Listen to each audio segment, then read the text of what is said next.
ભરૂચ જિલ્લામાં ખાણ ખનીજ અને વહીવટી તંત્રની રહેમનજર હેઠળ કાયદેસર કરતાં ગેરકાયદેસર રીતે મોટા પ્રમાણમાં કુદરતી સંપદાની ચોરી. ખનીજ માફિયાઓને કોણ રોકશે? સરકારી તિજોરીઓને નુકસાન પહોંચાડતા ભ્રષ્ટ અમલદારો પર તંત્ર ભારતના કે સ્વતંત્ર ભારતના જિલ્લા બહારની સરકારી એજન્સીઓ ઓચિંતી આધુનિક ટેકનોલોજીનો ઉપયોગ કરીને રેડ કરે છે, ત્યારે સ્થાનિક જિલ્લાના અધિકારીઓ ઊંઘતા રહે તે કેટલું વ્યાજબી? શરમ કરો શરમ.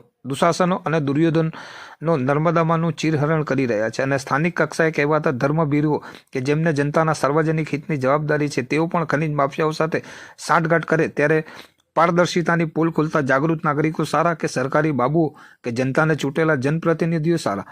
ભરૂચ લોકસભાના સાંસદ મનસુખભાઈ વસાવાએ અનેકવાર જાહેર મંચ પરથી અને જિલ્લા સંકલન સમિતિમાં પણ ભરૂચ જિલ્લા ખનીજ ખનન અને ખાસ કરીને રેતી ખનન બાબતે અનેકવાર લેખિત તેમજ મૌખિક આક્રોશ સાથે રજૂઆતો કરી, છતાં પાણીનું નામ ભૂ સાબિત થઈ છે, તો સામાન્ય નાગરિકની તો સી વિસાત.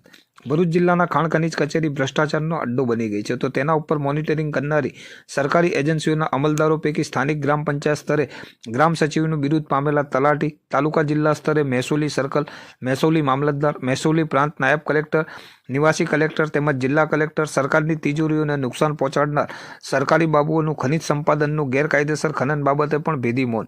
શું આ બધાની કોઈ નૈતિક ફરજ નથી?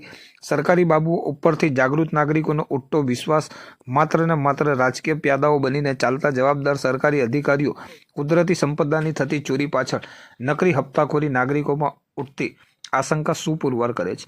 ભરૂચ જિલ્લામાં કેટલાક વિસ્તારોમાં બિસ્માર બનેલા ડામર માર્ગોની રિનોવેશન વર્ષો બાદ કરોડોના ખર્ચે થઈ રહ્યું છે, ત્યારે ખનીજ વાહનમાં ફરતા ભારદારી અને ઓવરલોડ તેમજ ગેરકાયદેસર વાહનોની અવરજવર ઉપર રસ્તાઓ બનતા સુધી નિયંત્રણો કોણ લાદશે? આ બાબતે કોઈ વહીવટ કરો?